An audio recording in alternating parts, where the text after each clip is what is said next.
उधर राजस्थान विधानसभा में अपनी ही सरकार पर सवाल उठाने वाले मंत्री राजेंद्र सिंह गुड़ा को बर्खास्त कर दिया गया। उन्होंने सदन में मणिपुर मामले को लेकर बयान देते हुए अशोक गहलोत सरकार पर सवाल खड़े किए थे और मणिपुर की बजाय अपने गिरेबान में झांकने की सलाह दी थी, जिसके बाद मुख्यमंत्री अशोक गहलोत ने बड़ा फैसला लेते हुए राजेंद्र सिंह गुड़ा को मंत्री पद से बर्खास्त कर दिया। अंतरात्मा की आवाज पर चलता हूँ और सच बोलने की सजा मिली है मुझे। वहीं इस फैसले के बाद गहलोत सरकार बीजेपी के निशाने पर आ गई। ये सरकार महिलाओं की विरोधी सरकार है। महिलाओं के सम्मान की रक्षा की बात करने वाली आवाज को दबाने और कुचलने का काम कर। असल में राजेंद्र सिंह गुड़ा साल 2018 में हुए चुनाव में बीएसपी के टिकट पर चुनाव जीते थे। बाद में वो कांग्रेस में शामिल हुए और अल्पमत वाली गहलोत सरकार को बचाने में अहम भूमिका निभाई थी। लेकिन विधानसभा में अपनी ही सरकार को घेरना राजेंद्र सिंह गुड़ा को भारी पड़ गया, क्योंकि उनके बयान के बाद अशोक गहलोत सरकार पर विपक्ष के नेताओं ने हमले शुरू कर दिए। जबकि कांग्रेस के विधायक मणिपुर मामले को लेकर सदन में विरोध कर रहे थे, लेकिन इसी दौरान राजेंद्र सिंह गुड़ा ने कह दिया कि सरकार राजस्थान में महिलाओं को सुरक्षा देने में नाकाम रही है। राजस्थान में जिस तरीके से अत्याचार बढ़े हैं महिलाओं के ऊपर, मणिपुर के बजाय हमें अपने गिरेबान में झांकना है। गुड़ा के इस बयान के बाद बीजेपी ने गहलोत सरकार को सदन में घेर लिया। सरकार के इस मंत्री महोदय ने सरकार की कलाई खोल दी। विधानसभा में विपक्ष के हमलों के बीच गहलोत सरकार बैकफुट पर नजर आई।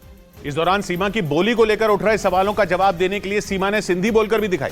पाकिस्तान के कुछ लोगों का इल्जाम था कि सीमा सिंध के खैरपुर की नहीं, जिसकी वजह से उनकी भाषा को माना जा रहा था। आप कराची में रहती थी ना?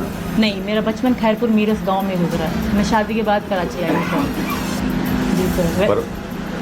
पर हो चंदन की तव्हांजी बोली जेका है सिंधी, उहा खैरपुर वारी कोन आहे? खैरपुर में सिंधी ॻाल्हायो वेंदो आहे। पर तव्हांजी बोली जेका आहे कराची वारी वधीक थी लॻे। कराची असां मुंहिंजे मामे जो घर कराची में हुयो।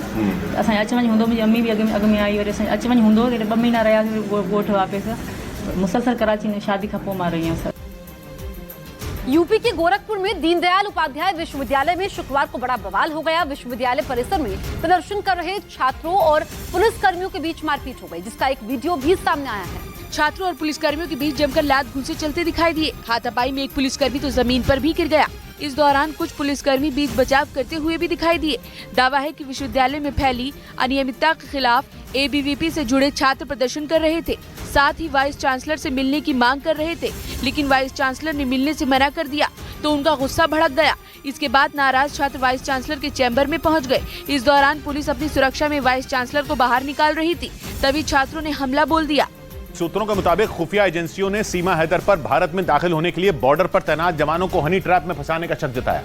पुलिस एफआईआर के मुताबिक 13 मई को सीमा अपने बच्चों के साथ पाकिस्तान से नेपाल होते हुए भारत में घुसी थी। उनका दावा है कि दिल्ली के पास ग्रेटर नोएडा के रहने वाले सचिन मीना के लिए वो भारत आई, लेकिन खुफिया एजेंसियों को उन पर जरा भी भरोसा नहीं। सूत्रों का कहना है कि खुफिया एजेंसी को शक है कि सीमा हैदर ने बॉर्डर पार करने के लिए वहां तैनात सशस्त्र सीमा बल के जवानों को हनी ट्रैप में फंसाया था, क्योंकि बिना वीजा के नेपाल के रास्ते भारत में दाखिल होना आसान नहीं।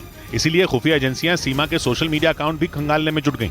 पुलिस सूत्रों का दावा है कि सचिन से पहले सीमा सोशल मीडिया के जरिए भारत में रहने वाले कई लोगों के संपर्क में थी, जिनमें ज्यादातर लोग दिल्ली एनसीआर के रहने वाले थे। सूत्र बताते हैं कि पूछताछ में यह भी पता चला कि सीमा के सोशल मीडिया अकाउंट से भारतीय सेना के कुछ जवानों को भी फ्रेंड रिक्वेस्ट भेजी गई थी।